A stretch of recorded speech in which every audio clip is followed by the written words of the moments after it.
Ya estamos de nuevo todos los portavoces, así que le pido por favor a don Jaime Espolita Suárez que nos acompañe a la mesa. Buenas tardes. Y damos comienzo así al quinto punto en el orden del día, que es la comparecencia, como ya les he dicho antes, del señor Jaime Espolita Suárez, presidente de la Sociedad Española de Farmacia Rural, a petición del Grupo Parlamentario Popular, y es al objeto de informar sobre su conocimiento en materia de relación con el proyecto de ley de ordenación y atención farmacéutica de la Comunidad de Madrid, como todas las comparecencias en el día de hoy, e inicia el invitado la intervención con 10 minutos. Así que cuando usted quiera, tiene la palabra, le escuchamos. Bueno, buenas tardes a todos. En primer lugar, agradecer a todos los grupos el que nos hayan permitido expresar aquí la voz de la farmacia rural, especialmente al Partido Popular, por la invitación y al resto de grupos por permitir esta intervención. Yo me voy a ceñir, porque me imagino que a estas alturas, yo voy a ser muy breve, a estas alturas estarán todos hartos de farmacias y de farmacéuticos. Respecto a la ley de ordenación farmacéutica que se está tramitando, la visión de la farmacia rural es que es una buena ley. Si me preguntan si es la ley que va a acabar con todos los problemas de la farmacia rural, no va a ser esta ni ninguna otra ley de ordenación farmacéutica. Pero la problemática de la farmacia rural es una problemática más estructural y muchas de las medidas que harían falta son competencia, digamos, ministerial. Entonces, ¿qué es lo que esperamos de una ley de ordenación farmacéutica? Que con estas farmacias rurales se aparezcan o se tomen medidas que, digamos, que en parte palien la precariedad en la que están trabajando en la actualidad. Y una cosa muy importante, que puede parecer una tontería, pero es diferenciar a la farmacia rural, a la farmacia comunitaria rural del resto de farmacia comunitaria. No porque seamos mejores, sino porque las necesidades que tenemos o la problemática que tenemos debido a nuestro modelo farmacéutico es diferente y sobre todo porque nuestros pacientes tienen seguramente unas necesidades y unas circunstancias muy diferentes a las de otra tipología de farmacia comunitaria. ¿Por qué pensamos que esta ley es buena para la farmacia rural? Porque es de las pocas leyes de ordenación farmacéutica que singulariza un poquitín lo que es la acción de estas farmacias o la importancia de estas farmacias en el medio rural. Hay cierta visión de hacer la farmacia comunitaria como un todo homogéneo, y la farmacia comunitaria es un sector bastante heterogéneo, lo que son farmacias de barrio, farmacias en el centro de las ciudades o farmacias rurales. Yo no me voy a extender mucho, voy a hablar sobre todo, me voy a ceñir a los artículos que consideramos que son muy positivos en esta ley. En primer lugar, el artículo referido a la legislación de lo que se llama atención farmacéutica domiciliaria. Nosotros llevamos años reclamando que se legisle este punto, y llevamos años reclamando que se legisle porque con muchos de nuestros pacientes en el medio rural es la única manera de funcionar. Es decir, el paciente medio en una farmacia rural suele ser un paciente mayor, suele ser un paciente pluripatológico, y en el caso del medio rural hay escasos medios de transporte y muchos de estos pacientes están aislados de digamos, donde se puede encontrar el médico de atención primaria o la farmacia. En la farmacia rural de toda la vida se ha ido al domicilio del paciente, pero siempre sin confundir lo que es la atención farmacéutica de lo que se ha hablado tanto este año del delivery. La atención farmacéutica domiciliaria no es solo la entrega del medicamento al paciente, es hacerle un seguimiento de su medicación, es explicarle cualquier duda que tenga, es revisarle sus botiquines caseros, porque es gente que muchas veces tiende a tener acumulado en sus casas incluso más que nosotros en nuestras farmacias. Es mucho más que una entrega. Nosotros apoyamos en su momento la ley de Castilla-La Mancha en la que se legislaba y se permite esta atención farmacéutica domiciliaria, y como no puede ser de otra manera, pues lo apoyamos también en Madrid, porque ya les decimos que para nosotros es esencial. No nos vale, como nos dicen en muchas comunidades que saben que lo hacemos y que digamos que miran para otro lado, necesitamos que esté legislado porque puede ocasionar algún problema legal a alguno de nuestros compañeros. Por otra parte, otro de los puntos que consideramos que es vital para la farmacia rural es aquel en el que se legisla que en aquellas farmacias del medio rural que decidan abrir más de 40 horas a la semana no sea necesaria la contratación de un adjunto, que no quiere decir que no sea necesaria la presencia de un farmacéutico, que es una cosa muy, muy diferente.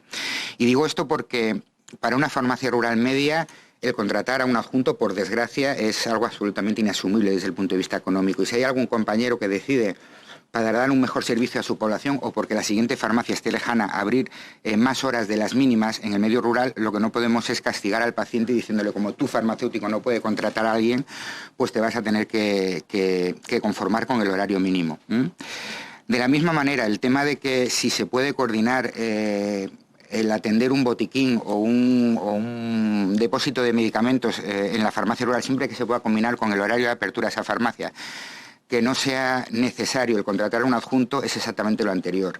El quitar este punto, digamos, lo que iba a hacer es que todos estos servicios, que en muchos pueblos de España están muy bien atendidos por su farmacéutico rural, pasaran a aquellas farmacias que realmente, las farmacias más grandes, que tuvieran la capacidad económica de contratar este personal, con lo cual sería imposible para muchas de estas farmacias pues poder atender a un botiquín o a un depósito de medicamentos. Respecto al local, que es otra de las diferencias, digamos, que esta ley establece con otro tipo de farmacias, el hacer que el local no tenga que tener unos requerimientos de superficie de 75 metros, sino de 60, tiene una explicación muy lógica. Es decir, no es lo mismo o no necesito la misma infraestructura para atender a 200 pacientes que para atender a 3.000. Y más allá es que encima en la zona rural nos encontramos grandes problemas para encontrar locales que cumplan la normativa para poder establecer una farmacia, que es de lo que se trata, sin hablar que en muchos casos son edificios antiguos que incluso entra patrimonio en el tema, con lo cual cuanto sea mejor o más facilitarle más la labor a estos compañeros, mejor. Hay otros puntos como el tema de puntuar en los concursos de nueva apertura de farmacia, una puntuación adicional, sea rural o sea por farmacia BEC, o disminuir el plazo a la hora de traspasar esas farmacias o incluso de participar en otro concurso. Yo les voy a dar mi opinión. A mí me indigna cuando se habla de la farmacia rural como un paso hacia otro tipo de farmacia. La farmacia rural es una vocación. Y el 90% de los compañeros y las compañeras, porque la mayoría son mujeres que trabajan en el medio rural, lo que quieren es seguir trabajando en el medio rural. Pero hay que entender que si no se toman medidas estructurales que garanticen la viabilidad de esas farmacias a corto o medio plazo, a esos compañeros hay que darles una salida. Y en este caso la salida es poder trasladarse mediante concurso a otras zonas, con lo cual yo creo que es justo y coherente que se les puntúe de otra manera a que sería a otro tipo de ejercicio dentro de la farmacia. Otro punto es la organización el poder organizar los servicios de guardia entre municipios limítrofes. Y se lo digo yo, que estoy 6 meses al año de guardia. Yo tengo una farmacia en un pueblo del norte de León y no se puede imaginar lo duro que es 6 meses de guardia, que en suma son guardias gratuitas, no gratuitas, son guardias deficitarias, sobre todo en farmacias en las que no podemos contratar personal. El permitir a estas farmacias que puedan combinar esas guardias con localidades que muchas veces están a 10 o 15 kilómetros, que son servicios de urgencia, que el paciente no recurre a ellos a diario, pues es una gran ayuda también para estos compañeros. Respecto, bueno, lo que quiero hacer ver es que la farmacia rural es un tipo de ejercer la farmacia comunitaria muy diferente. Que tenemos todos que tener claro a la hora de aprobar una ley de ordenación farmacéutica qué modelo de farmacia comunitaria queremos. Un modelo de farmacia comunitaria con sus fallos y con sus necesidades de modificación como el que tenemos actualmente en España, que es un modelo basado en la proximidad y en la capilaridad, digamos, y en el acceso universal al medicamento, sea donde vive el paciente, o un modelo de farmacia en que solo haya menos farmacias y grandes farmacias que pues sean las que puedan asumir la elaboración de SPDs, el atender botiquines, el atender residencias, etc. Yo creo, personalmente, no es que solo sea malo para la farmacia rural, yo creo que es malo para el modelo farmacéutico el tender hacia este tipo de farmacias, y es malo también sobre todo para el paciente y para la administración. Yo he estado leyendo lo que me ha dado tiempo, las alegaciones que se han presentado a esta ley, algunas que me parecen muy coherentes y muy lógicas y que yo creo que me imagino que se pondrán de acuerdo, pero hay algunas que tengo que decir que no las entiendo y que a mí me han causado una enorme tristeza, que son todas aquellas enmiendas destinadas a prácticamente eliminar cualquier privilegio, que no son privilegios en realidad, respecto a la farmacia rural. Y volvemos a lo mismo. Al final el castigado va a ser nuestro paciente. El paciente rural es muy diferente en general del paciente urbano. Es un paciente que prácticamente el único servicio sanitario que tiene presente de forma continua, a la vez que atención primaria y cada vez menos, por desgracia, es su farmacia. Y o tomamos medidas, digamos, que no solo que salven a la farmacia rural ahora, sino que garanticen un relevo generacional que a día de hoy no existe. En 10 o 15 años, hay gente que me llama cenizo, pero en 10 o 15 años, cuando nuestra generación, por lo que sea, ya no esté en estos pueblos, no va a haber relevo generacional. Ninguna persona joven en las circunstancias actuales quiere ir a la zona rural, y tenemos que establecer incentivos y tenemos que establecer medidas que hagan atractivo el ejercer en el medio rural, porque además es un trabajo que los que tenemos esa vocación, pues digamos que no concebimos, digamos, un trabajo más bonito que eso. Yo desconozco temas legales, desconozco el funcionamiento de esta Cámara, sé que ha habido polémica en cuanto a si esta ley había que tramitarla de forma urgente o no. Para la farmacia rural a día de hoy todo es urgente, todo llega tarde ya, de hecho. Entonces todas las medidas que necesitamos, esas pequeñas medidas, digamos, que palíen la situación de precariedad, las necesitamos ya para ayer, con lo cual consideramos que deberíamos todos, ponernos de acuerdo en tomar estas pequeñas medidas que faciliten la permanencia de la farmacia rural. Todos tenemos una idea de lo que sería una ley de ordenación farmacéutica perfecta. Todos la tenemos. Si a mí me mandan a hacer una ley de ordenación farmacéutica, haría un tipo, cualquiera de ustedes haría otro, pero lo cierto es que no existe una ley perfecta. A mí hay una frase que me repite mucho mi mujer y que yo me enteré la semana pasada que no era de mi mujer, que era de Voltaire, que era que lo mejor es lo enemigo de lo bueno. Y es cierto en el caso de la farmacia. La farmacia, como ha dicho mi compañero anterior, evoluciona diariamente. No va a haber una ley perfecta, pero necesitamos en el año 2022, no ya por el año en el que estamos, sino por la situación que llevamos 2 años pasando, en darnos una nueva ley en el caso de la farmacia, teniendo en cuenta que la que tenemos actualmente es del año 1998, que más o menos yo creo que la mayoría de los que estamos aquí no teníamos ni siquiera un teléfono móvil. Entonces yo les pido, por favor, en nombre de la farmacia rural, que se apruebe esta ley con las alegaciones que sean necesarias y que, por favor, estas medidas, digamos, que alivien un poco la situación de la farmacia rural, pues no se eliminen de la ley. Y nada más, por mi parte. Muchas gracias, presidente de Sociedad Española de Farmacia Rural. Y turno de intervención del Grupo Más Madrid, del señor Padilla, cuando usted quiera. Muchas gracias, presidenta. Gracias, señor Espolita. Por hacer algunos comentarios, intentando no redundar con lo previo. Ha comentado usted que la farmacia rural es una vocación, pero entiendo que a veces la vocación no llega antes de llegar a la farmacia rural, sino que se descubre allí, ¿no? Entiendo que a ese respecto sí que es necesario la existencia de algunos incentivos que hagan que algunas de esas vocaciones puedan desarrollarse sin que hubieran sido, digamos, descubiertas o desarrolladas previamente, y que además para las personas que no, digamos, que no encuentran ahí su lugar en el mundo, por decirlo de alguna forma, en el ámbito profesional, también hay que abrir una puerta de salida. Lo que pasa es que creo que sí que convendremos que la administración no puede hacer descansar sobre la vocación un servicio que es imprescindible para la población rural, ¿no? Entonces, en relación con eso es el comentario que yo quería hacerle. A nadie se nos escapa que las oficinas de farmacia tienen 2 almas, digamos, que coexisten, un alma más empresarial o comercial y un alma más asistencial o clínica. Sin embargo, cuando se habla tanto de la sostenibilidad como de la solvencia de las oficinas de farmacia, todo el peso de la sostenibilidad cae en la rama más comercial o empresarial, y a la rama más, digamos, clínica asistencial solamente se le deja el peso discursivo, por decirlo de alguna forma, ¿no? Pero parece que no entra ahí ningún aspecto que esté relacionado con el mantenimiento de la sostenibilidad y la solvencia de las oficinas de farmacia.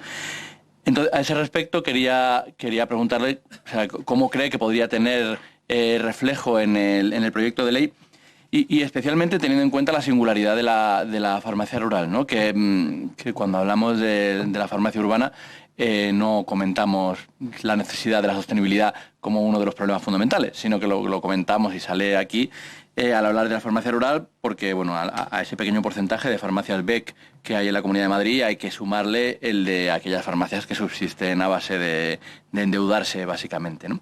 Entonces, eso, simplemente si algún comentario a ese respecto. Muchas gracias. Pues termina este punto del orden del día el presidente de la Sociedad Española de Farmacia Rural, don Jaime Espolita Suárez. Cuando usted quiera, por 5 minutos. Bueno, yo voy a intentar responder a todas las cuestiones que se me han planteado.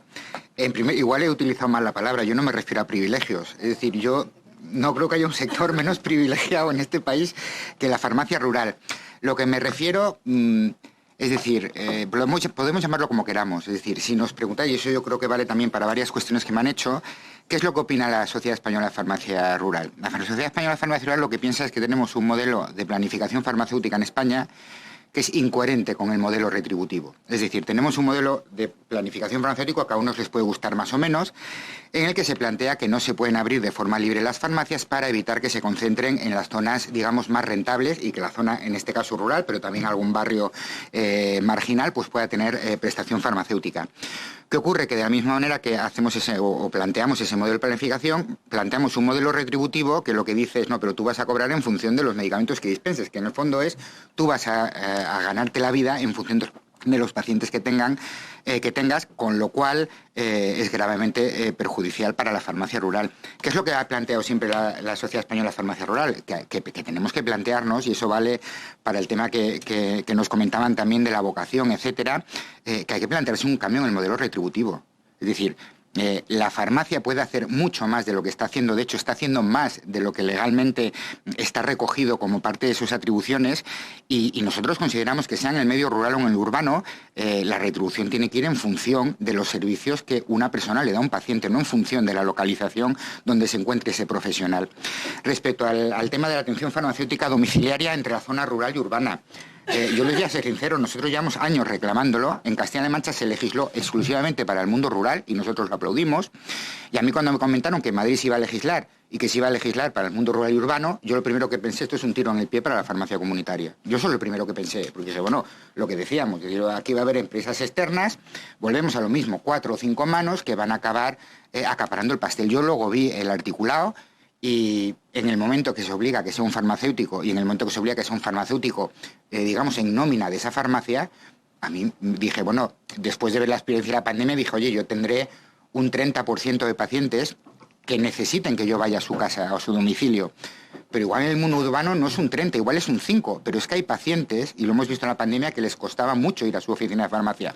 Si se legisla y se legisla bien, luego ya podremos hablar de si tendría que ser por zonas farmacéuticas, ahí podríamos discutirlo y seguramente llegaríamos a un acuerdo.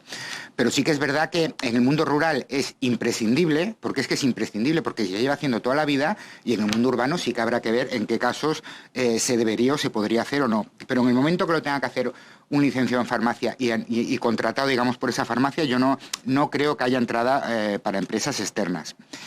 Respecto a lo que hablábamos de la farmacia rural, yo soy el primero que no quiere ni subvenciones, ni yo, ni ninguno de los 2000 y pico compañeros que tenemos en las farmacias más pequeñas. Lo que queremos es vivir de nuestro trabajo. Y volvemos a lo mismo. Yo llevo igual 15 años oyendo hablar de los servicios profesionales farmacéuticos remunerados. Pero eso no va a pasar.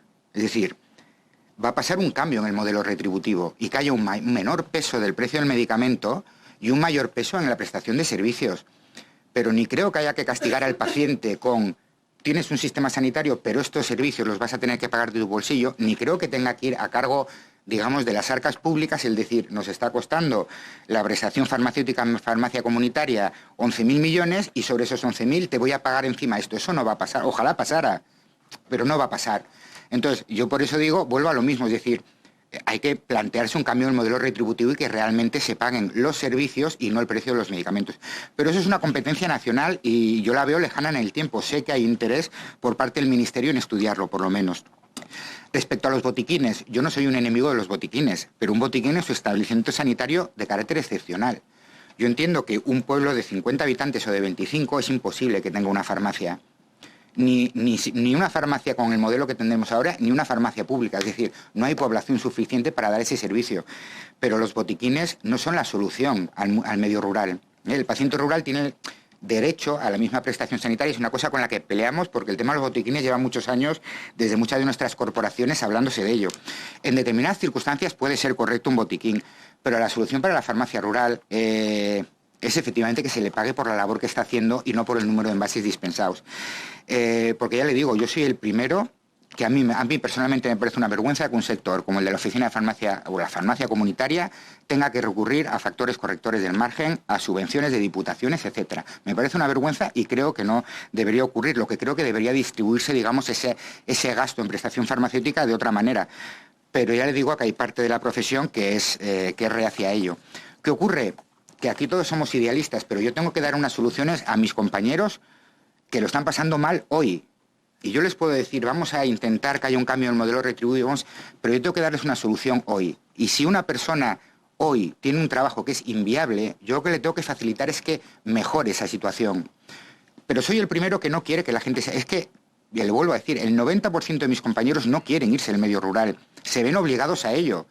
Pero si se ven obligados, por lo menos que haya incentivos para que alguien ocupe su puesto, porque como le decía él, es que mucha gente descubrirá ahí su vocación y para que esa persona tenga una salida, digamos, digna después de haber estado igual 10, 15, 20 años en el medio rural. Respecto a las farmacias rurales, sí que es cierto que Madrid o la Comunidad de Madrid no tiene un gran problema de farmacias rurales.